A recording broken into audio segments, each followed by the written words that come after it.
Apologies if I mispronounced anything. I did well. Thank you. Thank you very much. Ladies and gentlemen, round of applause. Okay. After lunch, it's very difficult to stay awake. So when you clap your hands, in a way, it sends a message to your brain to stay awake, right? So you please help. The Honorable Dr. Wokna Gebeyehu from the Executive Secretary of the Intergovernmental Authority on Development, IGAD. Thank you. Thank you so much. We also have Mohamed Mozaria, the Deputy Chief of Mission Egypt, Embassy of Uganda. Is he here? Oh, he was speaking. I think Egypt has to come back. All right.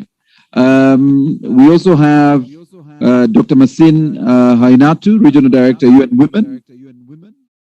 Or a representative. I hadn't seen him here. Antonio, if I'm not, I don't think I'm blind. I hadn't seen him here, but there should be somebody from the UN Women.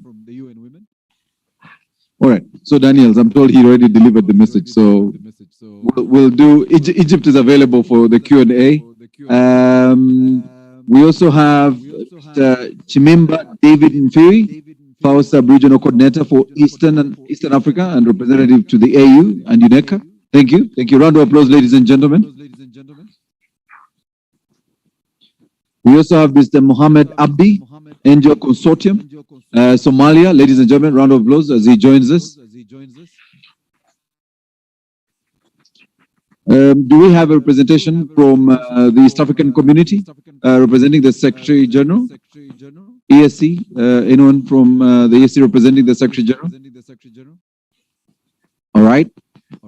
So as I handle that, so Miss Daniels, you have all four of the six, because Egypt was already here, present. Feel free. I think we'll just check with the UN Women and the ESC, and then I'll come back to you. But over to you, Mom. Thank you very much. I think I'll come up.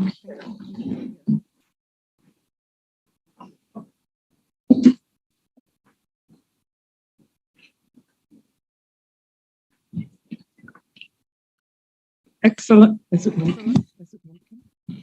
Is it working? Yes. Okay. Good afternoon, Excellencies, distinguished guests, colleagues, and friends. As we've heard from the previous discussions, we're at a very significant and timely moment in the lead up to COP27, and it's an honor and a delight for me to be with you today, moderating this panel. I extend the very best wishes and greetings from the Director General of IOM, Antonio Vitorino. And I'd first like to start off by congratulating the government of Uganda for their vision of this conference, and to thank the EAC and IGAD, as well as the organizing teams from IOM and UNFCCC for their efforts. So let's give them a round of applause, please.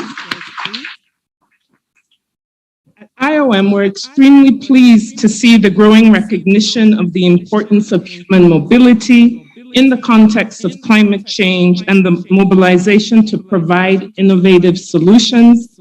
We just heard very eloquently from Margaret speaking about integrated solutions here in Uganda. And before we hear from our distinguished panel, if you could just bear with me, I'd like to set out the scene around two main points. So first of all, I'd like to stress that the urgency to act is now. All of us here today know that the climate crisis is escalating all over the world and entangling itself with other crises. The Intergovernmental Panel on Climate Change, which is the authority, has been very clear in their latest report. Climate change is threatening the planet and every aspect of human life. This is especially true for the sustainability of fragile ecosystems and for vulnerable countries and their populations, which are sometimes contributing the least to climate change, which is why this conference taking place now is very, very, not just timely, but pertinent and relevant. IPCC also told us that climate change is and will certainly continue to play a key role in internal and international migration and displacement around the world over the coming years and decades, including in the Eastern Horn of Africa. It's now of utmost necessity to take climate change much further and to address the consequences of climate change on migration. We have a moral duty to raise our ambitions for the most vulnerable populations, but also for the young and future generations to come. I really look forward to seeing the outcome declaration, because that is how we will state our commitment to this ambition. Multilateral cooperation, such as the COP, has the potential and the mandate to play a significant role in determining how all stakeholders can jointly organize the resources and capacities needed for governments and all sectors of society to act together for our common future. At COP, we have to keep up the momentum geared by the preceding events this year and bring forward the opportunities identified. I congratulate all of the governments present here today for the coherent and consistent messages raised throughout the year, which acknowledge and address human mobility linked to climate change. At the World Water Forum in Dakar, Senegal in March, at the UNCCD COP15 in Abidjan, Côte d'Ivoire in May, at the GP22 Global Platform on Disaster Risk Reduction in Bali, Indonesia, also in May, and at the International Migration Review Forum in New York, again in May, governments have adopted declarations that address the issues of migration and climate change. This momentum has built on major collective breakthroughs in the past decades, not least the Paris Agreement, the Sendai Framework, and the Global Compact for Migration. It's imperative that we continue our policy cohesion efforts and bring a renewed sense of urgency to COP27 in Sharm el-Sheikh. In Africa, we see the momentum echoed and even driving the global momentum in such instances as the Kampala Declaration and subsequent declarations during the AU Humanitarian Summit, again in May of this year. We commend the initiatives in pushing forward the agenda. We must now move swiftly to implement integrated commitments using regional, national, and community-led solutions. And this brings me to my second message. I'd like us to talk about development and the opportunities to take action, especially climate-resilient development. We need to ensure that sustainable development efforts align with climate resilience.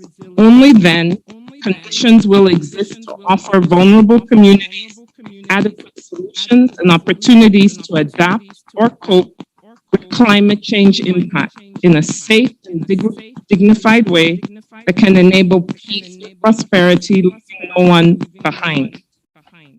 At IOM, we've been working on these issues since the 1990s, walking hand in hand with our member states, all of you represented here today, and the migrant communities themselves.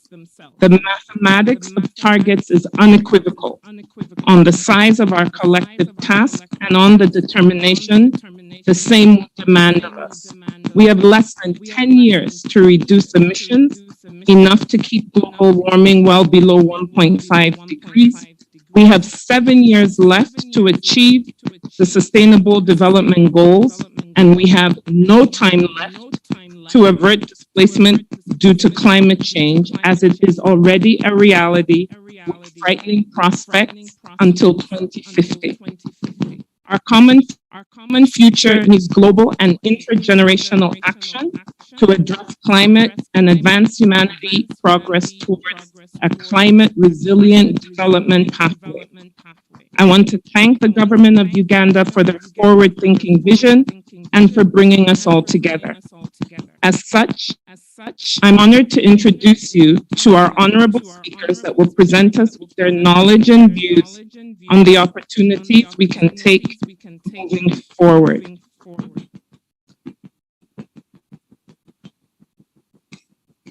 And now the first speaker, according to my notes, is Honorable Dr. Peter Matuki.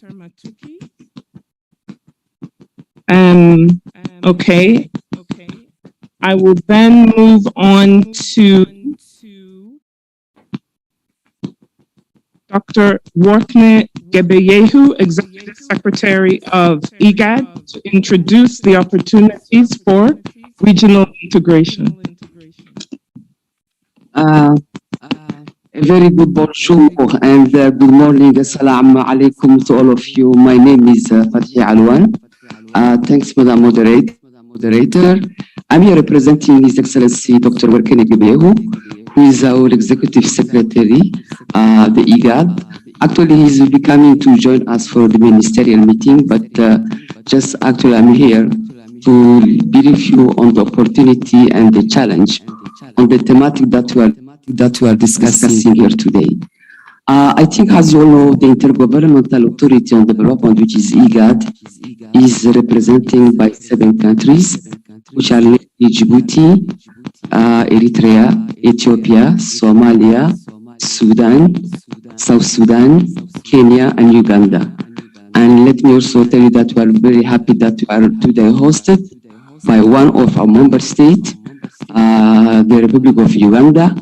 And also I would like also to thank also our delegates from the respective countries, our partners, my IGAD colleagues, but also our head of mission, Madame Lucy Tahbakshir, who is actually has made all her efforts to make also this meeting a success on behalf of IGAD and Uganda. As I say that I will be very brief, actually, as you know, the region of IGAD is a region actually who is prone to drought, desertification, to conflict, migrations, forced displacement, issue of climate change. Though the topic is not something new for IGAD, as you know that from the 1986, when the intergovernmental has been established with double D, addressing the drought and desertifications, actually IGAD has an intergovernmental organization to work with the member state to address this issue. But also we do understand that our region, which is also prone to different factors, migration, conflict, climate change. Also, we have actually a majority, a number of people who are also moving along our borders, which are also migration or first displacement.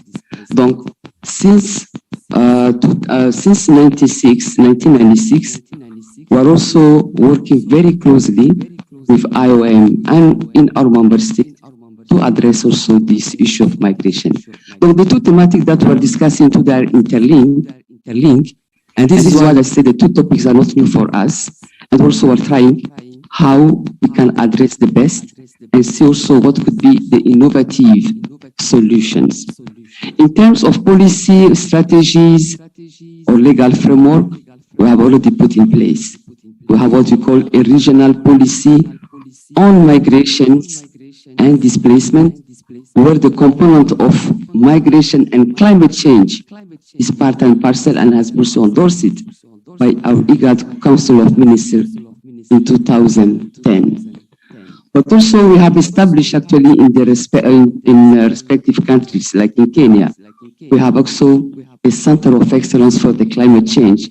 Also IGAD is working with member states and also using the data and see how member states can work together and also using the proper data in terms of migrations and climate change. We have also actually, you were listening just a few hours back, my colleagues from the IGAD Livestock, who has presented actually the issue of the pastoralists and the movement. But what I could say that IGAD were in forefront on the issue of the climate change and the migration and mobility. And also what I would like to share is that IGAD has been one of the first regional economic community, or maybe in the world, who has put in its legal framework the protocol of free movement of persons in Article 16, which is addressing the issue of migrations, protection, and climate change. And I think this is really a one step forward. And what we're looking also is how our member state will be ratifying and implementing at the national level. So I think this is really, this Article 16 is actually one of the key provisions that also we're looking forward, our sister in REC, that also will be able to include it in their protocol. On the other, actually, coordination at the regional level, of course, we have a different platform, where also IGAD and its partners and the African Union and the member state are discussing on different segment of migration and issue related to migration, including the climate change. And also we have in the process of developing policies with member state regarding the migration and the climate change. And like this number 2. The last one, of course, is the issue of the cross-border, very important and relevant. As I say in my introduction, the cross-border is where we're looking how we integrate this vulnerable population into the national plan of their countries. So therefore, I think it's very important that we bring also our member states to work together and address the issue of climate change, mobility, and social basic service. Just I will stop here, but I thank you also for having given me this opportunity to speak on behalf of my organization. Thank you.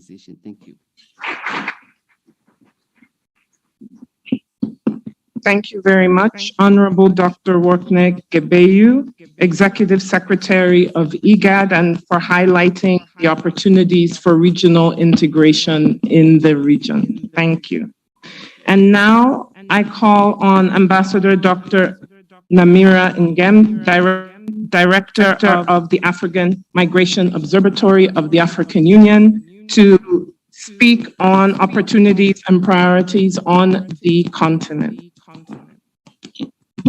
Thank you very much. Let me, at the outset, on behalf of the Commissioner of Health, Social Affairs and Humanitarian Affairs, Her Excellency Minata Samata, and on my own behalf, thank you for inviting the African Union to this timely meeting, and thank the Ugandan government for their hospitality. In the context of opportunities of migration induced by climate change, one would ask, what can the new migrants bring to the economies of their destinations? I would say development and expansion of economies if they are skilled labor or bringing new fields or expertise to the recipient cities. Hence, this is a good opportunity. Yet, what if they are not skilled enough to land the job? This means a rise in unemployment with all the threats this entails. So instead of creating opportunities, it becomes a burden. In order to avoid this, programs of rehabilitation of the newcomers would be needed, and programs on social cohesion is required for the recipient community.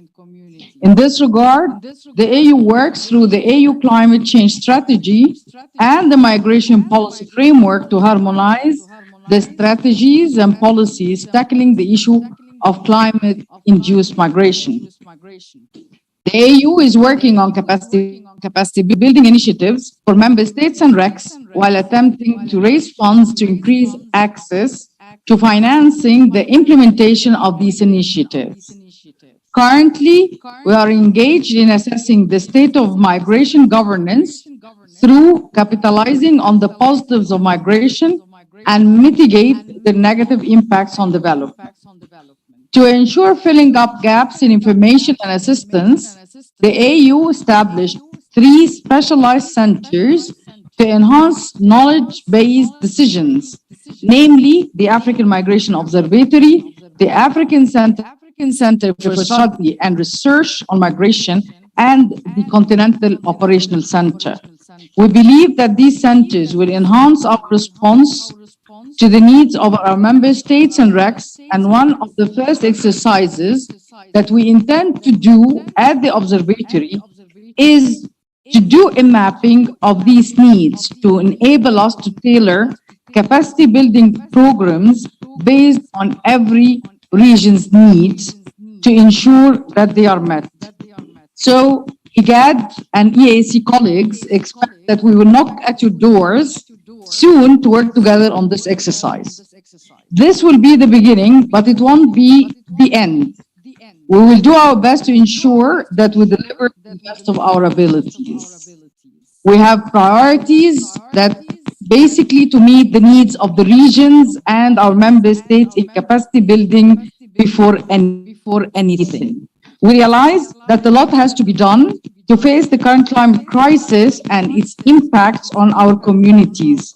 But we are aware of the challenges and looking forward to continuing the collaboration with all our partners to enhance migration governance and ensure that Africa speaks in one voice in COP27. I thank you.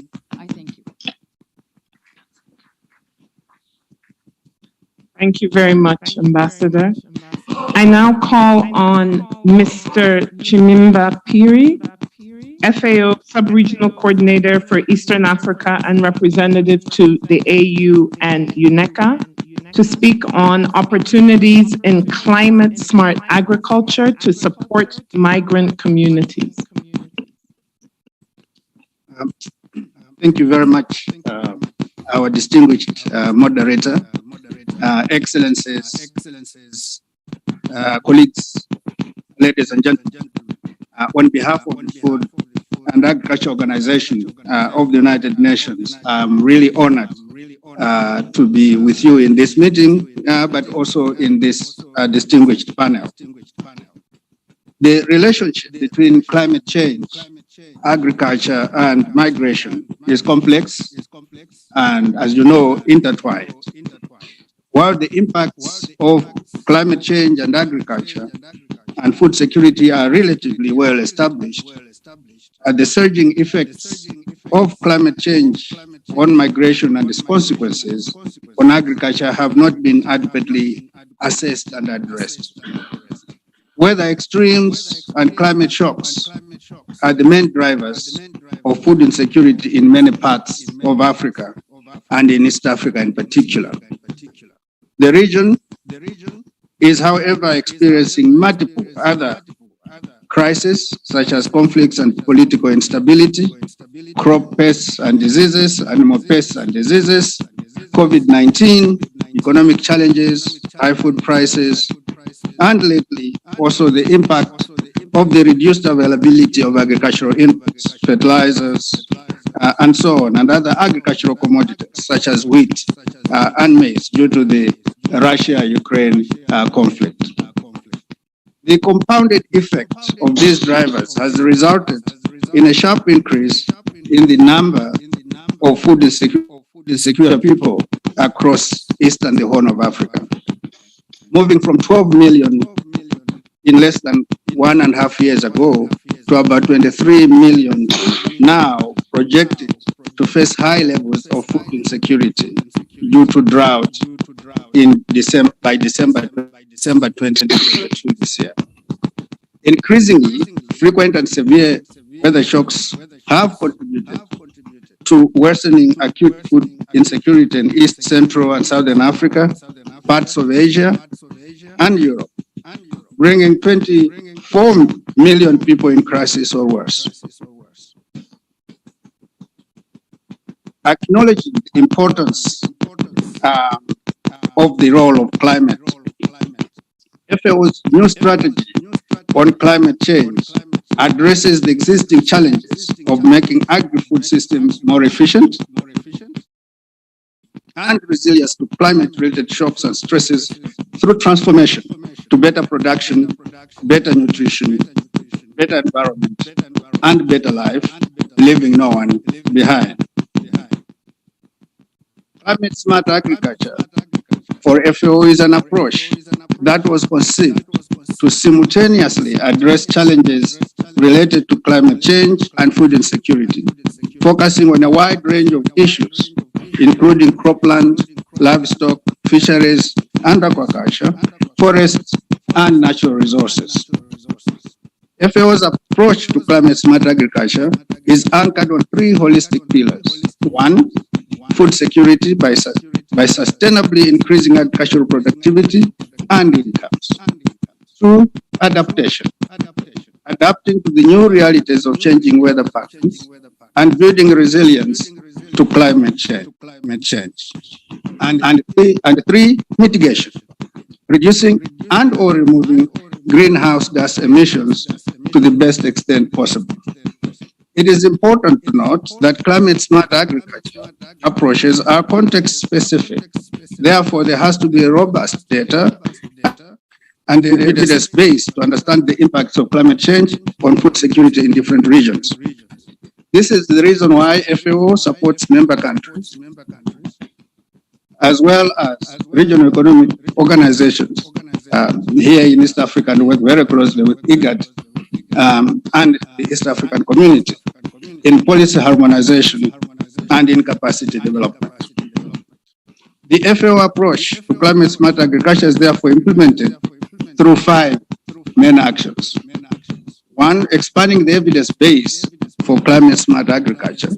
You can also call it climate resilient agriculture if you so wish.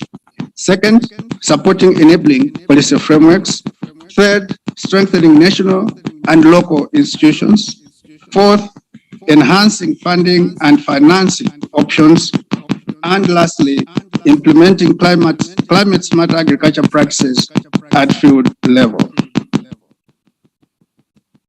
FAO ensures food security of vulnerable populations at places of origin and destination by offering tools and systematic coordinated approaches for crop and food security assessments in order to improve understanding of decision making. FAO supports adaptation strategies that enhance inclusive rural development, including access to social protection, efficient management of resources, and more productive and sustainable food systems. FAO also supports the rural poor in their efforts to manage climate-related risk by promoting, FAO also helps rural communities recover after temporary migration caused by weather and climate extremes, while also promoting good practices for disaster risk prevention, preparedness, response and recovery, including investing in area warning systems. We promote mainstreaming of migration into agriculture and into climate change policies, strategies, and programs. FAO, together with UNEP and UNDP, are leading a regional approach called climate action and resilience to better support member countries, African group of negotiators, the Egyptian presidency, as well as the resident coordinators in all countries in Africa to better prepare for COP27, which we hope is going to be a very successful African COP. Thank you. Thank you for your attention. Thank you very much, Mr. Piri. And now I call on our last but certainly not the least panelist, Mr. Mohammed Abdi of the NGO Consortium in Somalia, to tell us about opportunities to scale up best practices from civil society.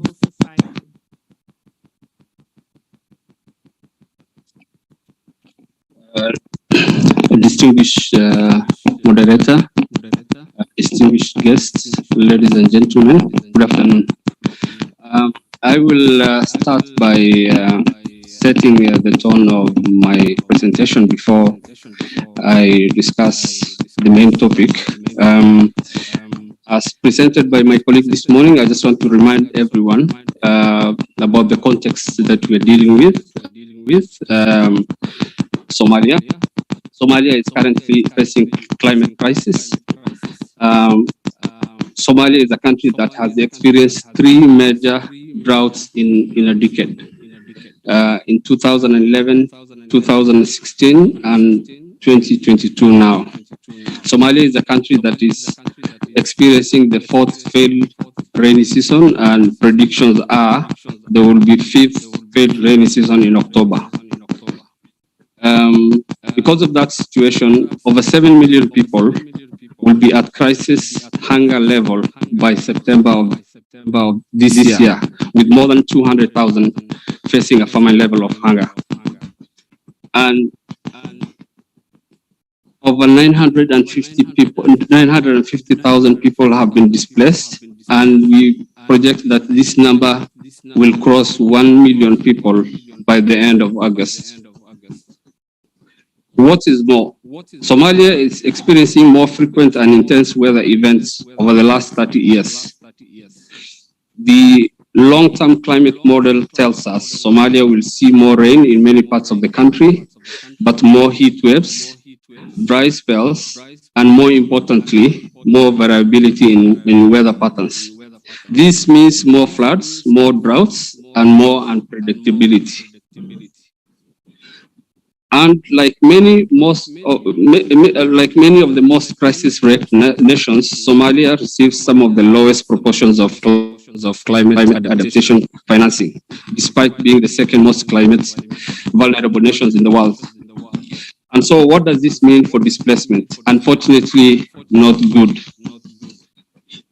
As has been mentioned by previous panelists, as conditions worsen, mass displacement is triggered. And we have seen that in the current drought in 2022 and in the flooding that occurred in 2019 and in the previous droughts, there are spikes in displacement coinciding with failed rainy season as people waited for rains which did not come. People flee to IDP settlements in search of assistance. They often arrive in urban areas which are already overpopulated with little resources. Within this dynamic of climate and displacement is also a conflict which my colleague talked about this morning. And these two issues are intertwined. We have seen because of spikes in fatalities of natural resources, and communities end up in conflict because of limited mega resources. So broadly speaking, climate events are driving massive displacement and conditions will only worsen. This means that we need to have better long-term solutions. And I would like to present some cases because even though the situation is doom and gloom, but there are some things that can be done in order to build resilience of communities. The organization that I work for is called Norwegian Refugee Council, even though in this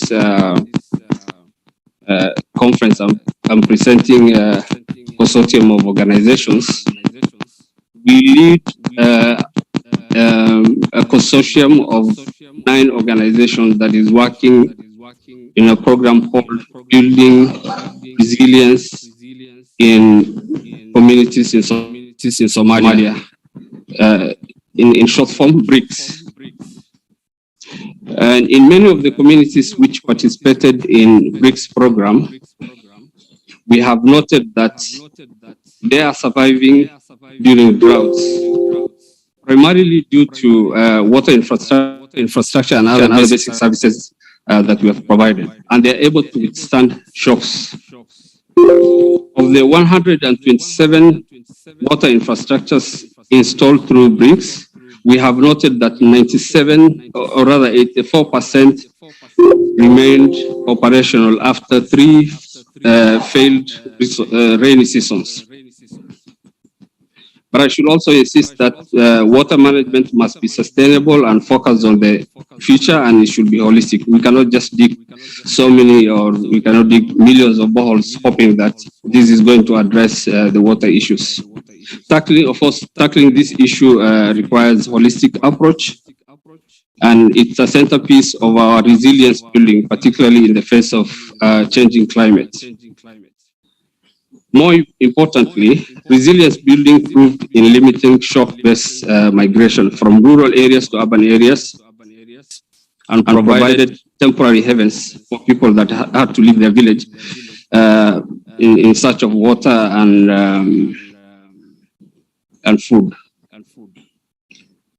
In a recent assessment of 50 drought-impacted villages supported by BRICS, and BRICS stands for Building Resilience Communities in Somalia, communities reported hosting an average of 70 households, some up to 230 households, while only an average of 20% had left to look for water and pastures. I want to give you an example of a village called Lanle, which is in central Somalia. Lanle has a population of about 2,000 people, and they're mainly pastoralists. In 2016-2017, when there was a drought in Somalia, approximately 80% of the population were displaced to neighboring districts and sometimes across Ethiopia in search of water and pastures. When we provided support to this village through the BRICS program, and we constructed a new dam for them, we dug some boreholes for them, and we provided storage tanks, livestock troughs, and a kilometer of pipeline to establish water point to the village. We realized there's a huge change. In the current drought situation, the village has welcomed over 3,000 displaced pastoralists, people from other communities, and some of them crossed from as far as Ethiopia looking for water. They're also providing low-cost water for water tracking to more neighboring villages. And up to 12,500 people are benefiting from this program in this village. Now, my point is there are solutions to these challenges, but they are not easy and they do not come cheap. In the face of changing climate, triggering mass displacement, Somalia needs a holistic approach to the problem. It needs to receive fair share and more climate adaptation funding, particularly to mitigate climate-linked displacement. We need increased investment in resilient building solutions for the same reasons, but ensuring these are climate smart. And we need to better climate response programs, responses and interventions, and we are not doing, at the moment, we are not doing enough. I'm going to end by saying that as we have this conversation, we should know that millions of people in the whole of Africa, and in particular in Somalia right now, need urgent humanitarian intervention, and more importantly, they require long-term actions to mitigate the risks of climate change. Thank you.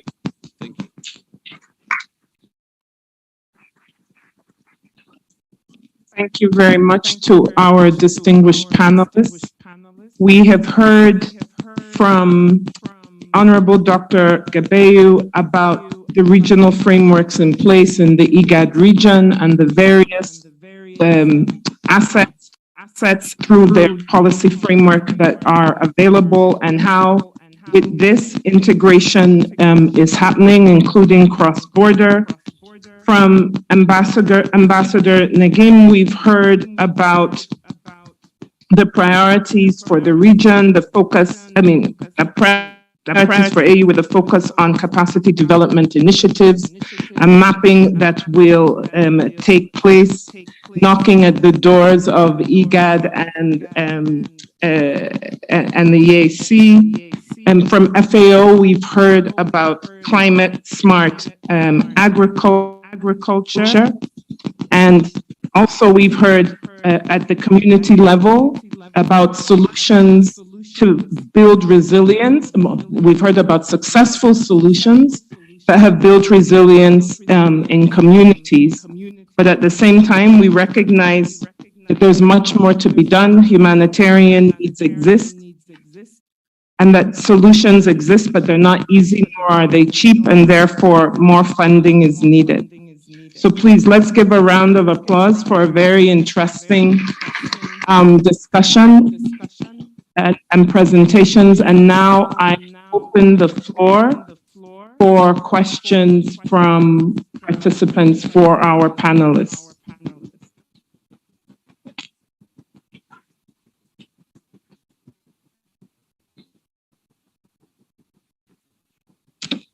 Yes. Good afternoon, Madam Chair. So I introduce myself. I'm Idinyan from Senegal. So I used to be in the negotiation process and also negotiating on loss and damage, and member of the executive committee on loss and damage. The first task force on displacement and migration, I was the co-chair. So all the introduction on the statement I heard now coming from the panelists, I don't see a point raising that the legal frame under the UNFCCC and also at the continental level where we can frame all the action and activities on migration and displacement within the continent and at the national level already agreement, a concrete agreement coming from the negotiation process. And that will be that must be the initial action coming from the UNFCCC. If you want to frame at the regional and the national level, so we need to fight for an agreement coming under the COP decision on loss and damage at Sharm el-Sheikh. This is the first point.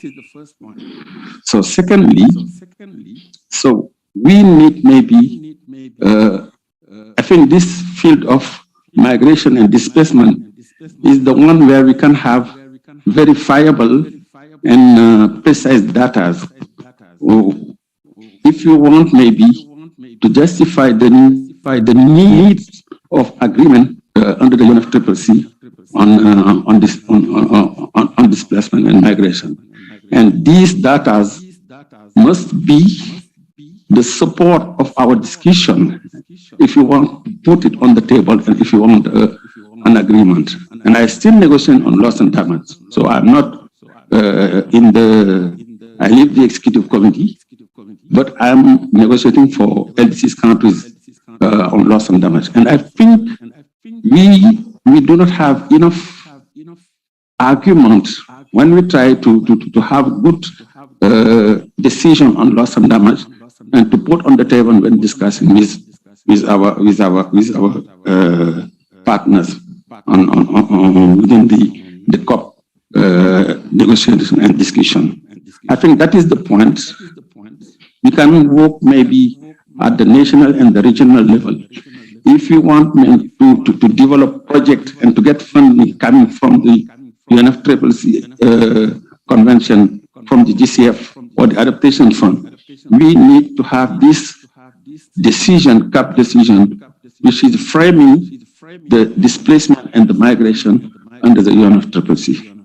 Thank you. Thank you. Thank you. Any other questions from the floor? Yes. The delegate from Burundi. Yeah, thank you very much, and good afternoon once again. Thank you for the panelists. This was a very interesting experience sharing session. Solution to climate change adverse impacts exist, but they do come costly. I like that statement. Them being costly, what are we coming up with in terms of possible solution? Can we have affordable funding mechanisms, solutions, or are we all talking in terms of someone seeking for donor-supported program? Again, in the morning, I did raise the fact or the need for us to think in terms of investment, because I do believe if climate change impacts are costly, we should just come up with a cost-benefit analysis. Just compare the cost of the losses and the cost of the funding. And I believe that investing in resilient infrastructure and others, putting together, in Burundi, for example, we are coming up with an integrated land management approach where we will be associating investment, land management, and environment. These are some of the solutions we believe can bring some sustainable solution to our continent. Because sincerely, listening at what is happening in the Horn of Africa, the needs are huge, and the forum doesn't seem to be coming up with funding mapping. We do know that there are some climate finance institutions, banks, and there is a huge funding available, but how best can we tap into these opportunities? Thank you. Thank you. Thank you. Yes, please go ahead. From DRC. Merci, Madame la Présidente. Chair, I moved. Now, I heard a panelist talking about the creation of a center of excellence. I think I would like to know the center.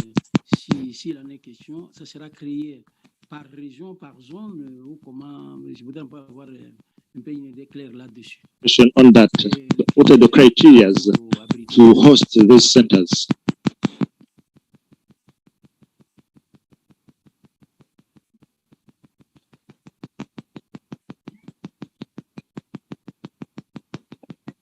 Yes.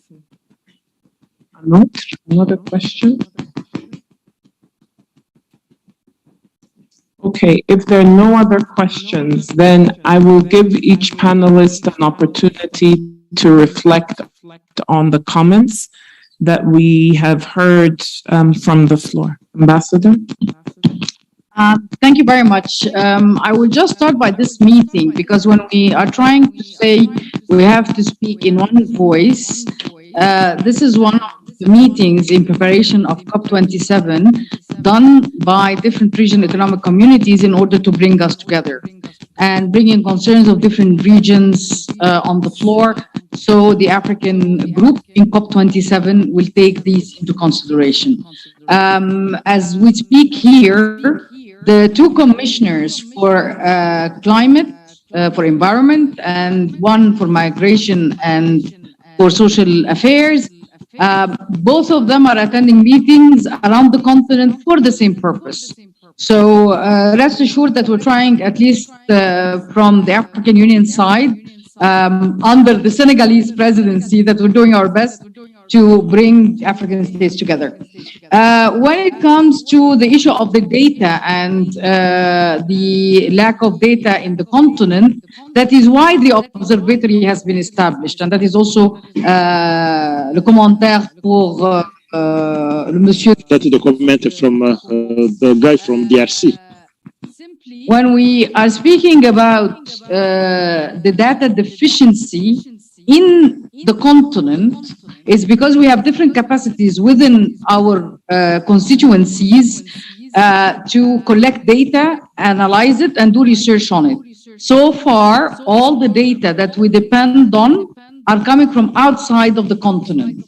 And we don't have a standard method to collect this data because they are collected in different ways. So the numbers differ based on the institutions collecting the data and how they collected it. So now the observatory has been established by the heads of state and government of the African Union. I am the first director in the three centers. We have other two directors have been appointed but yet to take over. I would say we are infant institutions because we've just started. We are still working on having our boards and the staffing of the centers. But when it comes to the observatory, when it starts to be up and running, the basic basic mandates coming from a statute is simply to collect data, to disseminate the information, to make sure that we do capacity building with the African states based on the needs. That's why I do stress on the issue of the needs, because through my experience, sometimes funds can come to elements that might not be priority for our countries. So we have to make sure that we streamline the funds to make sure that it comes within our priority. And that's why I mentioned the issue of mapping, because first and foremost is to know the needs of the continent. Then afterwards, we will start working with the national institutions and with the RECs to enhance their capacity in collecting data, analyze it, and then we are going to work together on that. When it comes to the funding, which is a crucial point that was raised, I have to be brutally honest. We have a problem with the funding because although I cannot say we are post-COVID because we are still living in COVID, but all our governments are living under austerity measures because of the problems coming after COVID. And that is also the same when we are going within internationalizations, and it's the same when it comes to the budgets of the the centers within the African Union. Because at the end of the day, recently when the budget that has just been adopted, maybe less than 10 days ago in Lusaka, it was all under austerity measures, cutting down programs, cutting down recruitment, cutting down everything, because our member states are already suffering because of COVID. So what we are trying to do is, from our limited resources, together with what we can raise from partners, we will put them together in order to work on capacity building projects. I hope that answers all questions. Thank you so much. Thank you, Ambassador. Honorable Executive Secretary. Thank you. And just, I think my response to the three comments from the different delegates. One, I will start from the data. I think we all understand that data is very important. And also, in order to convince our policy organs, we need to have the evidence. And this is why also from regional perspective, data also should be led and owned by our member state. And every time also that we are coming to the table, the first thing that our member state request is, do you have a data, do you have evidence? So this is why we think it's very important. And on terms like for the climate climate change, we have actually, as I say in my introduction, that we have a center of excellence for the climate change, where all the data are stocked, and also member states are sharing the data. And it's not this center of climate change, ICPAC, is not only for IGAD member states, but also is going beyond, and you have also some countries from the East African community. For the migration, actually, yes, also we have some challenge, but also we have working on these things with IOM and our member state, and also we are planning to have actually a center of hub where also all the data will be stocked. Data is so important, and also we are going we are working with different member states to have a kind of focal point where all the data will be channeled before also coming to regional economic community or to the African Union. As regional economic community, definitely we are actually in line, and also what our mother also institutions are also requesting, and we are also working very closely. And the protocol of free movement actually is encore on the protocol of free movement of the African Union, where actually has the IGAD, we have domesticated. We have been one of the last regional economic community actually who have been on board, and also are very happy about the success.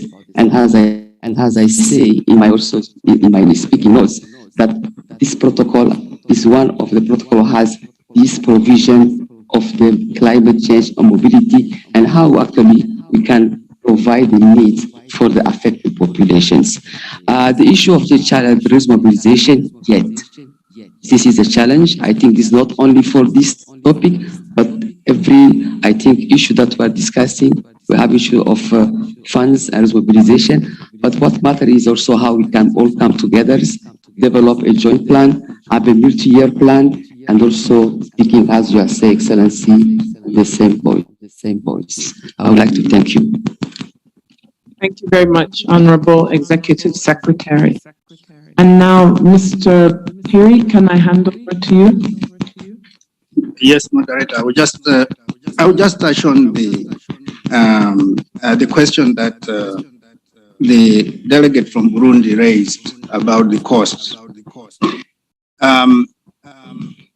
In Paris, I think an agreement was made about 100 billion US dollars. That at today's date, with the increasing prices and so on, is probably worth 75 billion. So already it's gone down, which means you need more money than the 100 that you agreed. I think the issue is that you will need to argue for higher levels of money, for sure.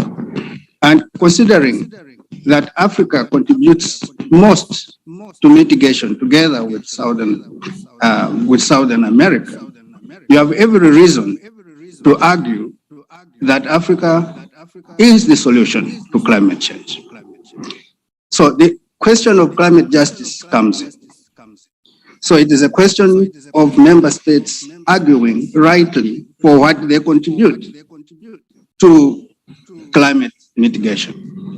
Having said that, considering that very little of that 100 has even come down, I would not suggest for Africa to wait.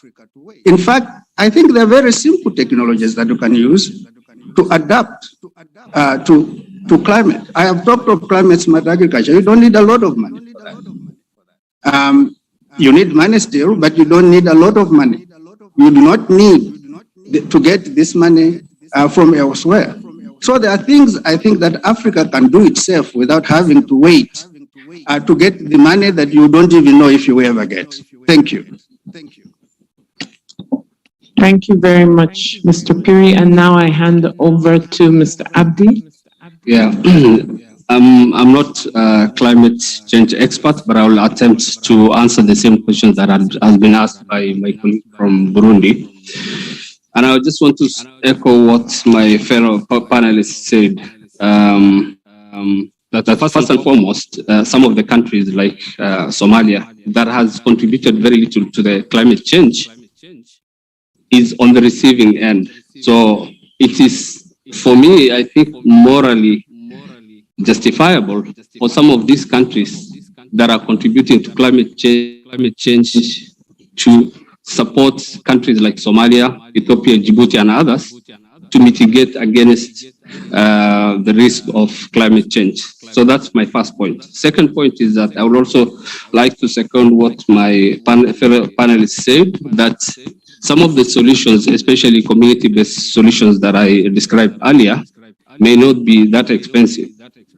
I can give you an example of the village that I talked about earlier, which has inhabitants of 2,000 people. We invested around $150,000 to build for their dam, to provide water piping and so on and so forth. I believe if countries in Africa prioritize such small but important infrastructural water projects, it can benefit many communities. So I think some things are still doable, but I think we still need support from countries that are contributing to climate change to pay what they're supposed to pay because they're contributing to climate change.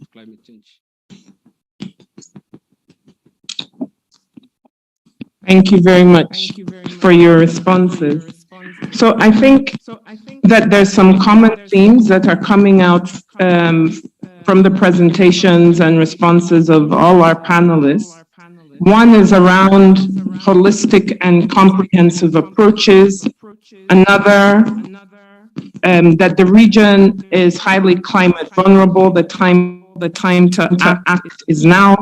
Looking at the data system and ranging from where we have centers of excellence to where there are still gaps and capacities need to be built.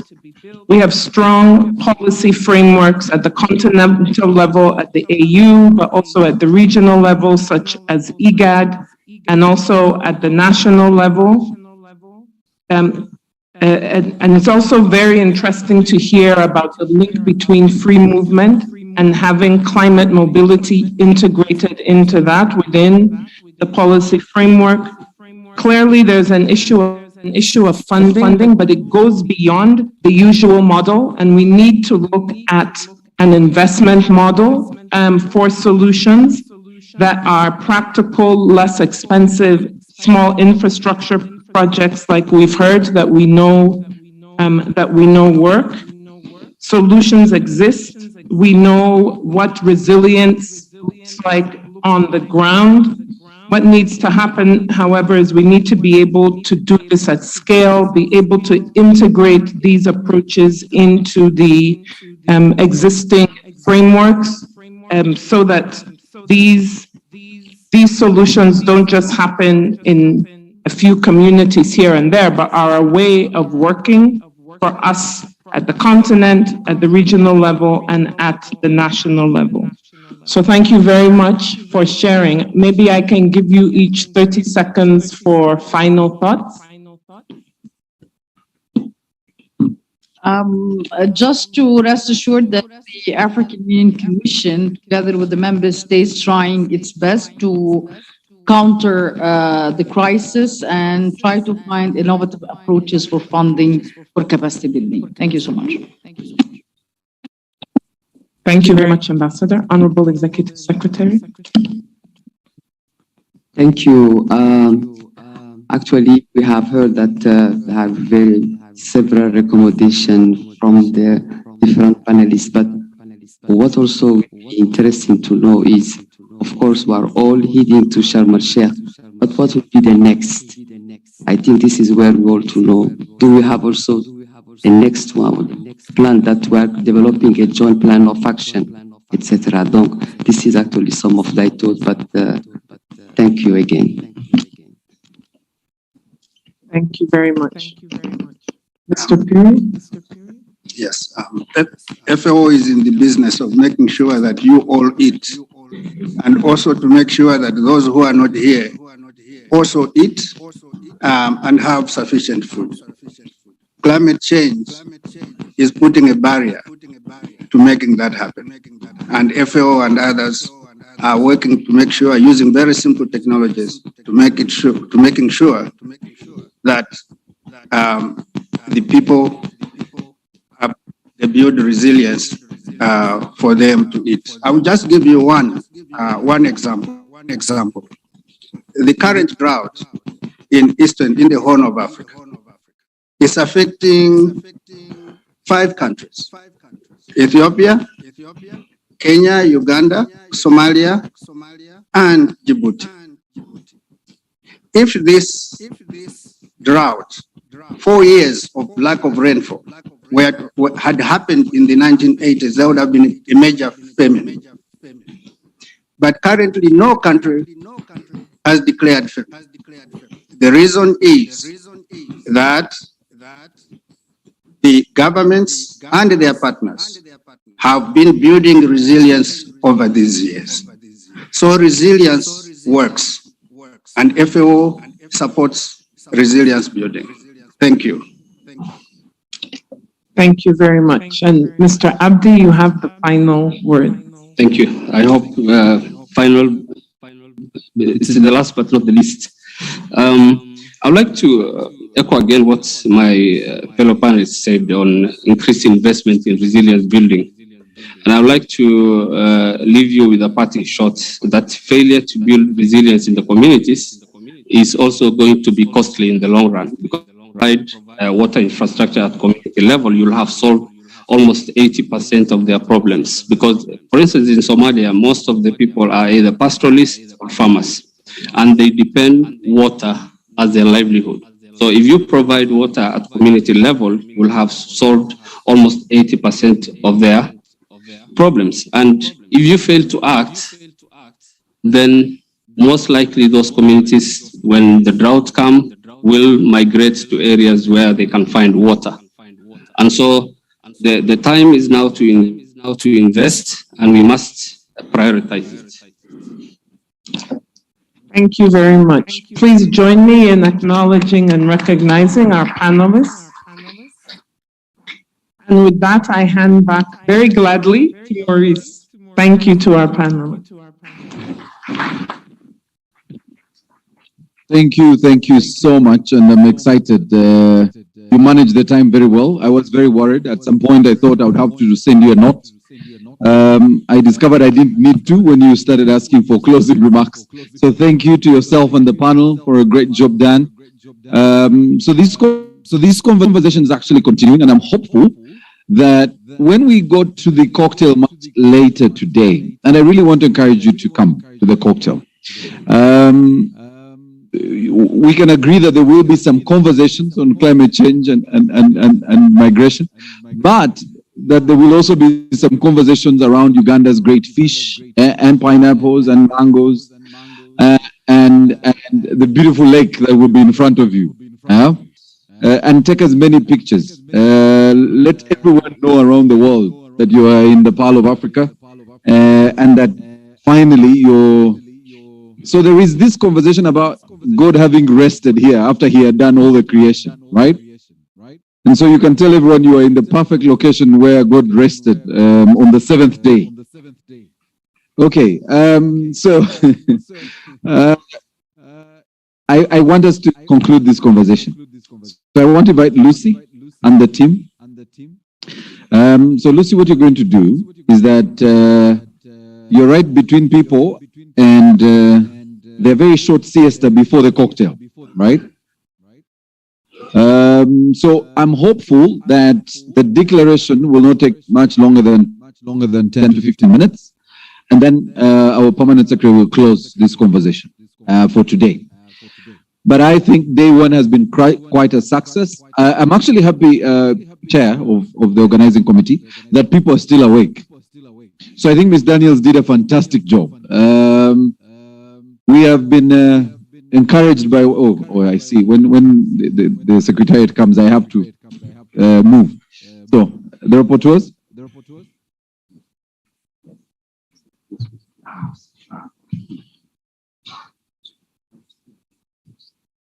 All right. So the station chair, which Lisa did do in her edits, is my PS. So PS, come. I think I was trying to make sure you're the end. You want to? Please, no, don't worry, PS. He's chairing the session. Go ahead. Please go ahead, Director Jero. Thank you so much, PS, for allowing me to come in before you. Thank you, Maurice. I kept on contemplating on what the distinguished delegate from Senegal put across for us to ponder as we prepare for the African COP, how we get organized. And I thought those were brilliant ideas of us being ready with the data that is convincing. I've been lucky to have participated in a few negotiations, obviously not climate change is too hard for me. But at the core of it all, I've not seen us as African region or African negotiators go ready to advance ideas from Africa. So in a way that can lead us to get the right results that we want to. So in that perspective, probably tomorrow or in the course of our stay here in the Pearl of Africa, can we find time to have concrete, practical ways on how we can get organized? Which committees are we going to work with? African negotiators, how do we organize them? Or better yet, from the African Union, how do we empower our heads of states? Because at some point, I think we can have the leadership summit. I'm not so sure that is being planned. I'll ask from on the side.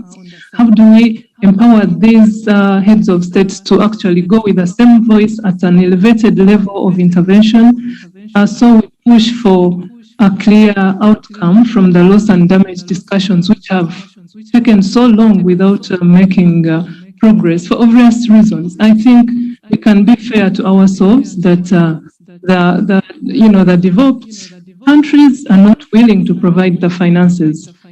But if they are not ready to provide the finances, how do we get organized as the people who need to have our priorities clear? My colleague from Burundi was talking about where do the sources of funding come from? And I would answer with a question. Do we take this as priority in the first place in our countries? Because all LDCs usually get either funding from the World Bank and other institutions. What portion of the IDA funds in your country goes to environment and climate change? You might find that it is zero.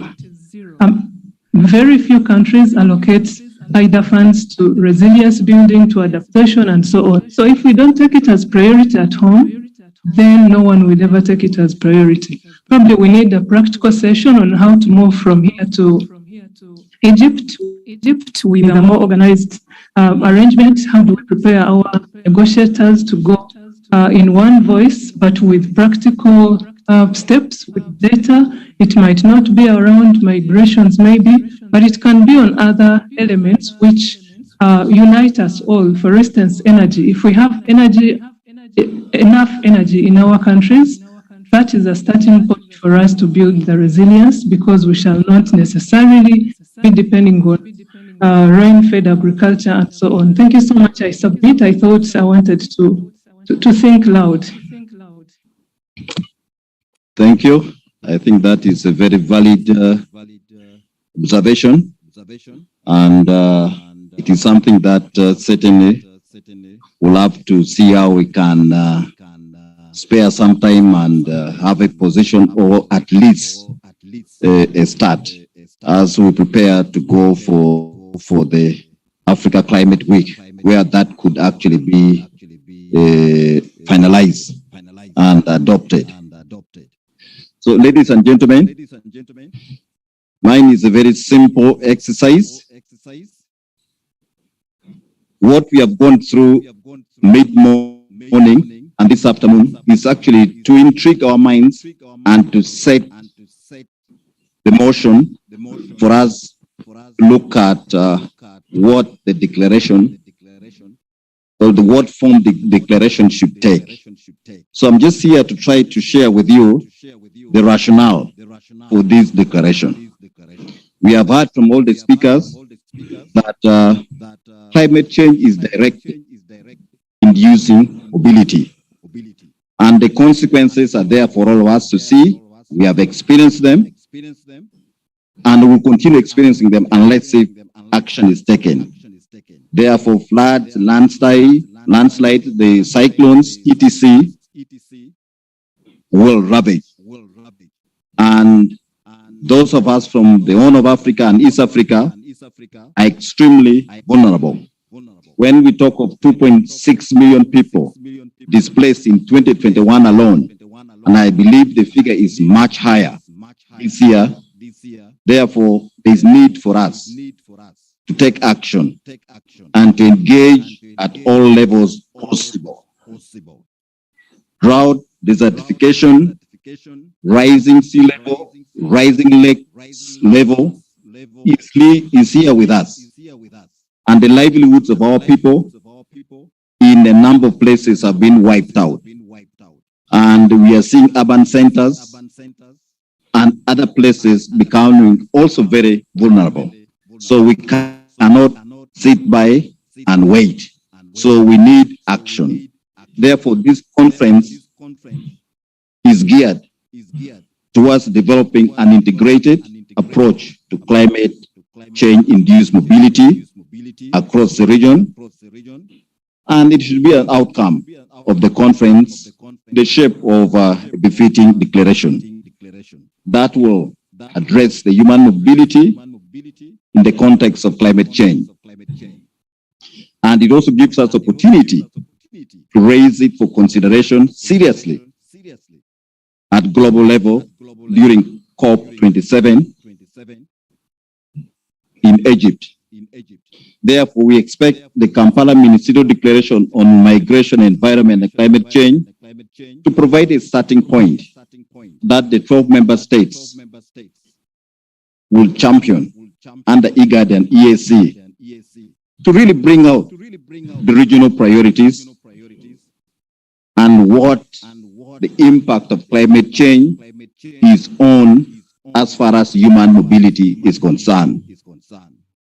The second justification is that we have this COP, which is going to be with us in our very continent. Therefore, we should take advantage and articulate what is paining us as a continent, more so since we have not contributed to the causes of this pain. I agree, this could be part of that thorny issue of loss and damage that in the past COPs have been dodged and waved aside. But I think it is time for us to stand firm and act and let our voices be heard as a bloc. And I don't see anything stopping us from actually making it an African voice when we meet at the Africa Climate Week. Therefore, we need to give this the seriousness it deserves and use the opportunity it affords us.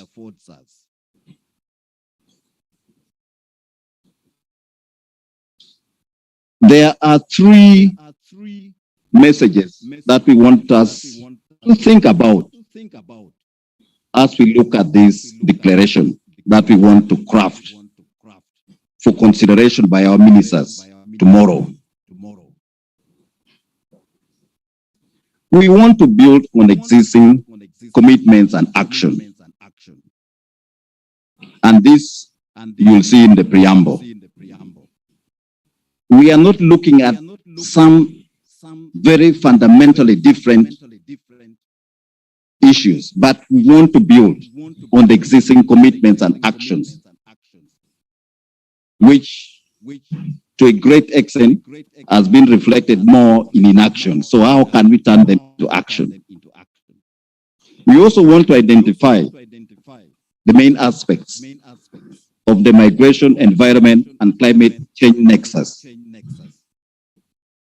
relevant to the East and Horn of Africa. And this is captured in the main calls to action. Thirdly, we want to be relevant to our region, but also to make it really in the broader sense that this is something that is good for the entire continent. Therefore, the AU, REC, EC, and IGAD are in it together. So we really want long-term this to be an African affair, because the issue of climate change hurts Africa most. And whatever gains we are making in terms of economic progress is being wiped out by these negative impacts of climate change. So we have what we call the draft declaration. Take it as a working document. Go and have a sitting with your members. Look at this declaration, subtract, add, consult. And then tomorrow, come back and we shall deliberate on what, with your teams, you have decided need to be part of the declaration. With that, then, we should be able to adopt a declaration that will table before our ministers for consideration. So you take this as a working document and tear into it, improve it, amend it, and bring it back tomorrow for discussions. So that is my appeal to you, and I would like to request Lucy to come forward and briefly highlight on these three aspects that I've mentioned. But as you are highlighting, I think let the Secretariat give the draft to the heads of delegations. The hard copies, please circulate them to the heads of delegation. But as I mentioned, take it as a working document. Improve it, we really appreciate. Thank you so much.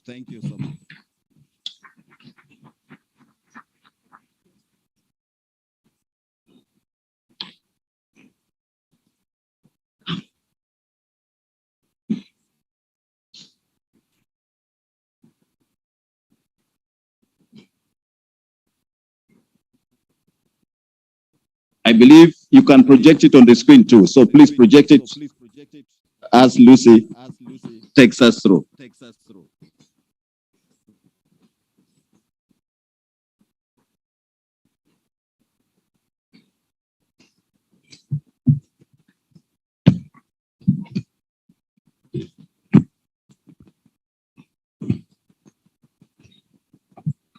Thank you so much, Executive Secretary, sir. We are honored as the rapporteur team, the Secretariat, to present to you the maiden draft from the proceedings of the conference so far. And in terms of methodology, we have tried to present you some background commitments of member states